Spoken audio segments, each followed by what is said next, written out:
I actually started working as a paranormal investigator. I think it was around about, oh gosh, when was it?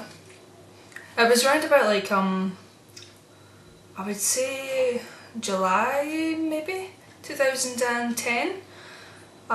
It was just a little team set up. It was like my aunt, my uncle, my cousin, just a little group of us. And I was chosen to be the paranormal photographer because at the time I was studying photography and, you know. So anyway, we started with the investigations, and I have to be 100% honest, I was never into ghosts. I never believed in spirits and the afterlife. I was always like, whatever, I'm into aliens. But you know, my perception of the paranormal, actually it changed our first ever investigation. I'll tell you why. We were doing an investigation at my uncle's house. He lives like maybe 10 minutes away from my town, Kilmarnock, and I think this was one of the main reasons why we actually set the team up, was just to deal with this, because we started off, we didn't have that much equipment. We had like flashlights, a voice recorder, a camera, and I think that was it at the time. Oh, we also had alarms, like movement alarms.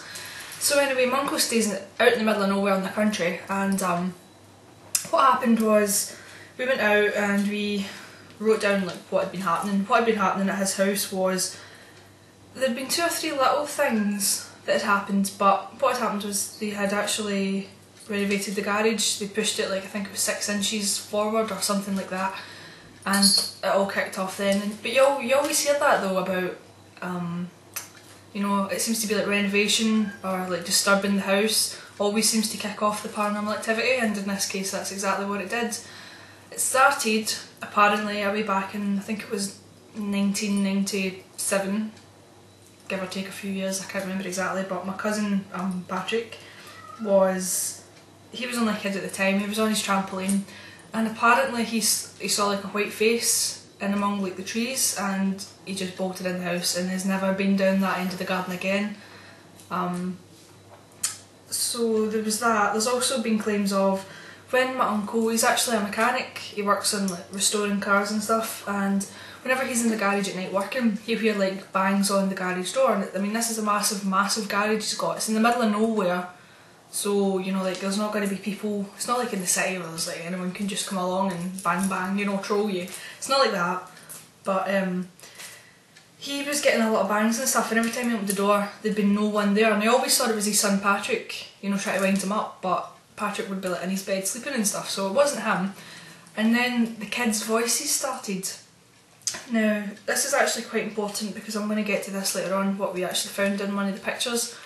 It's really interesting. I don't actually have it to show you, but I'll see if I can, because it was on my old phone, I'll see if I can get a hold of the picture, and in my next InkVlog I'll show it to you.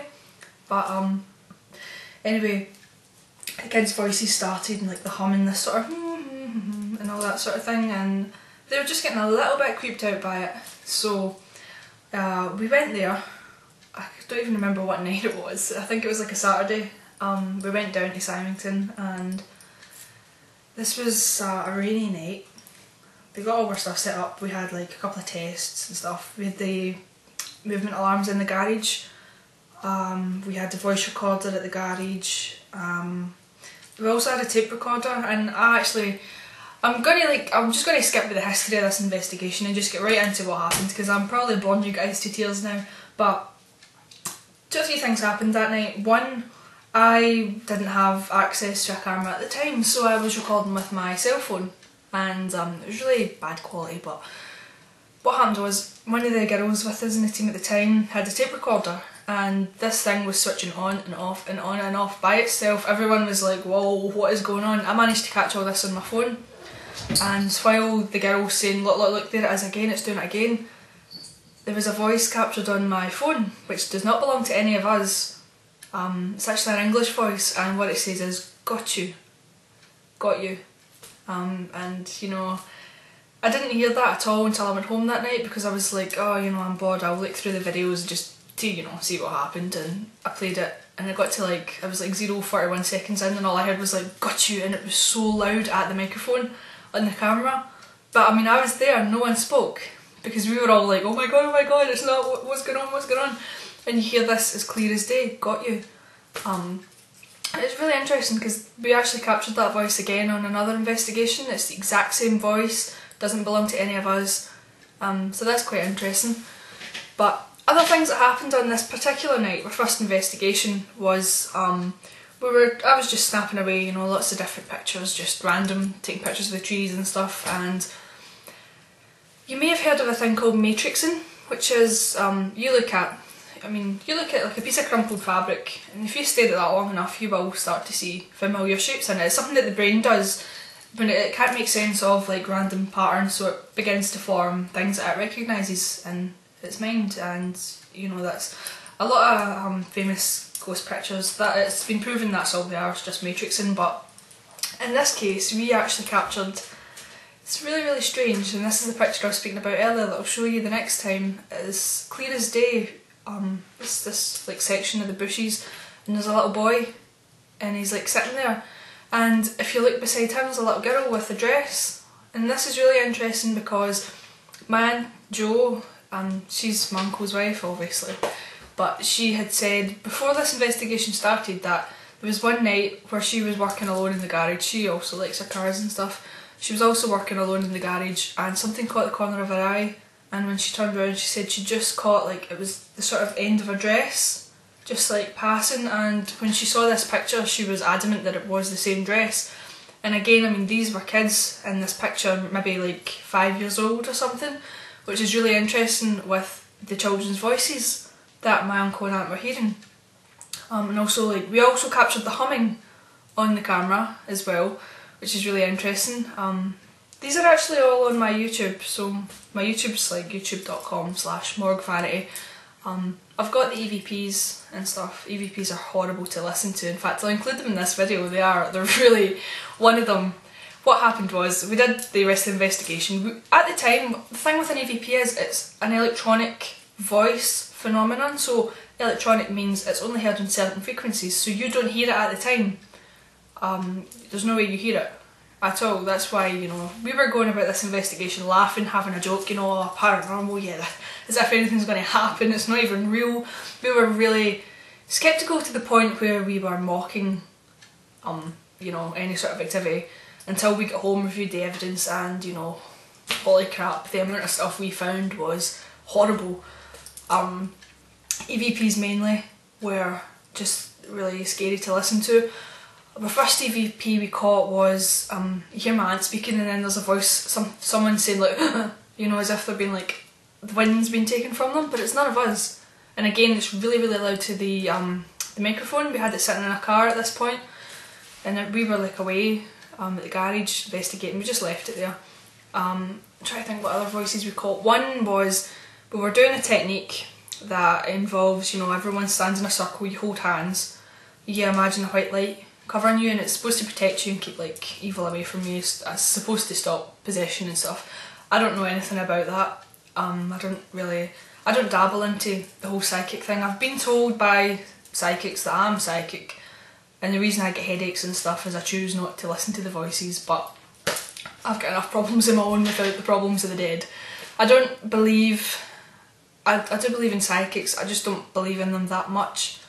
So I'm more inclined towards like the scientific side, the, you know, evidence, the voices, the videos, pictures, I prefer that. But anyway, we're doing this technique, we're all standing, and my cousin actually says, you know, if there's anyone here, can you touch someone or say something? And then there's like a pause because it's going to go into the next person going to say it, just to see, you know, if a spirit responds to a certain voice. And after he says that, there's a really, really quiet voice, and it's just like, and we were all like, what? But when you enhance it and make it louder, the voice clearly says, leave here. It's really quiet, like, leave here. But it's really, really clear, and again, it's none of us, because we were all in silence at this point. Another voice that we captured was the girl who had the tape recorder, kept saying, you know, if there's someone here, copy me. And, you know, she kept doing it. It did get to the stage it was kind of annoying. We were all like, you know, you want to kind of shut up. But we actually cut an EVP after she does as clear as day. There's a voice goes and it's a lower frequency, but it's quite, you know, kind of creepy. The 2 last EVPs we caught that night were, I mean, I'm getting, look, I don't know if you can see that, but I'm getting chills just thinking about these.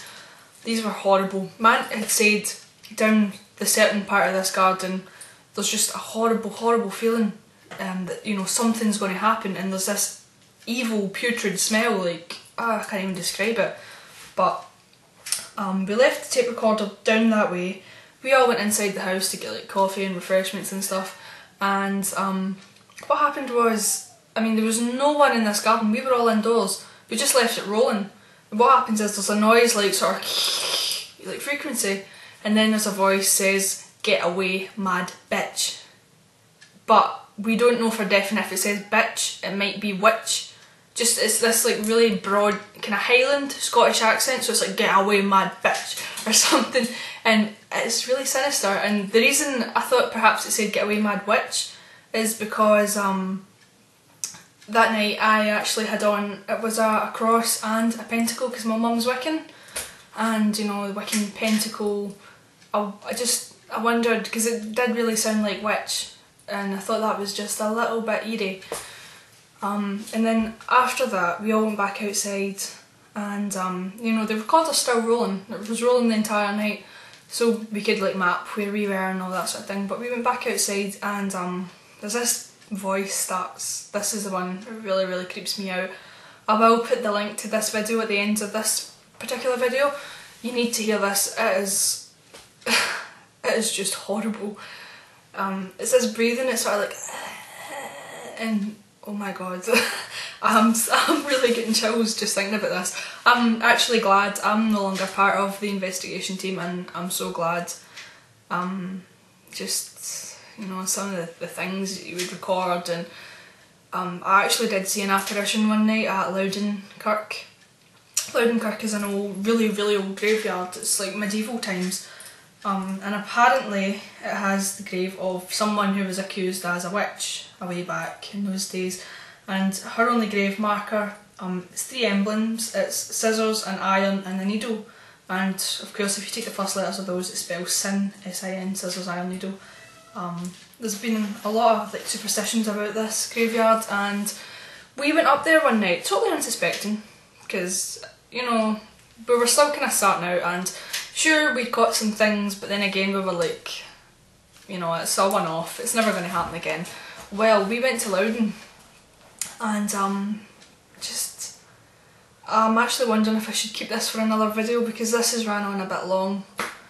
I think I'll keep this for another video. My next InkVlog I'll speak about what happened at Loudon when I saw my first apparition, but it was not a nice experience at all. I mean, I will never go back to this graveyard at night. I will never do it. It's horrible. But I think I have a copy of the EVPs and that sort of thing, the files from this investigation. I have the pictures, which I'll show you, so you can look forward to them. And this is it for my first InkVlog. Thanks for listening. I did rabbit on a lot, but bye!